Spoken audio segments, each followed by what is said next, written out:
world.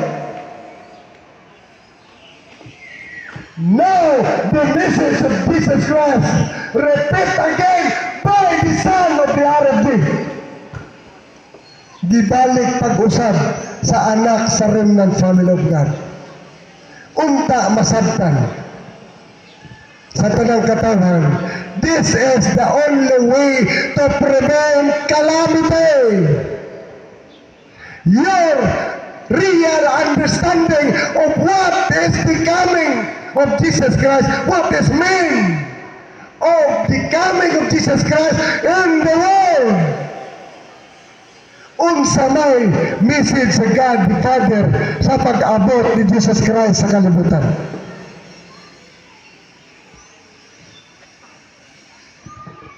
Unsa may nahitabo, misunderstanding. Instead of understanding the whole message of God the Father, the message only of Jesus Christ ang gisabot sa tao. That's why worldwide become Christianity. Worldwide become Christian. Kaya nasabtan ang mensahe ni Kristo. But the real meaning of the coming of Jesus Christ, what is the purpose of God? God the Father in heaven. And order the world to understand that He created heaven and earth to be the home of His family. God the Father in heaven, naghimo sa langit o sa yuta aron himuhong Pinoy-anan sa iyang pamilya. Not the home of the religion, but the home of his family.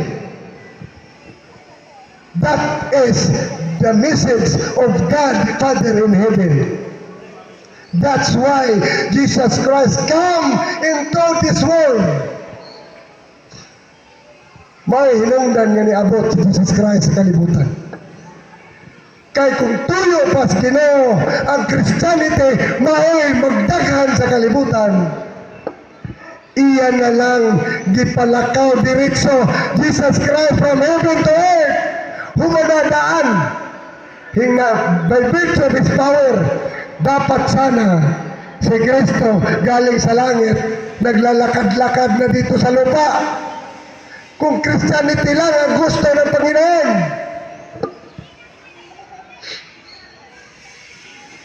Now, we need to understand what is the real will of the Father. Juan 1:12 nagaingon, sa tanang mituo, sa tanang midawat, siya ay naghatag kagahom pagkahimong mga anak sa Dios. So karon, ikaw Roman Catholic, ikaw Iglesia, ako RFD, kung naata sulod aning Jim karon, unsa may tawag na to? We believe one God. Although we are belongs to many religions.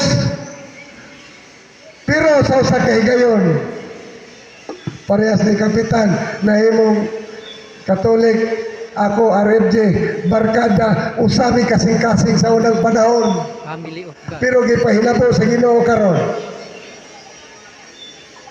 Di yun may malipay kay kami na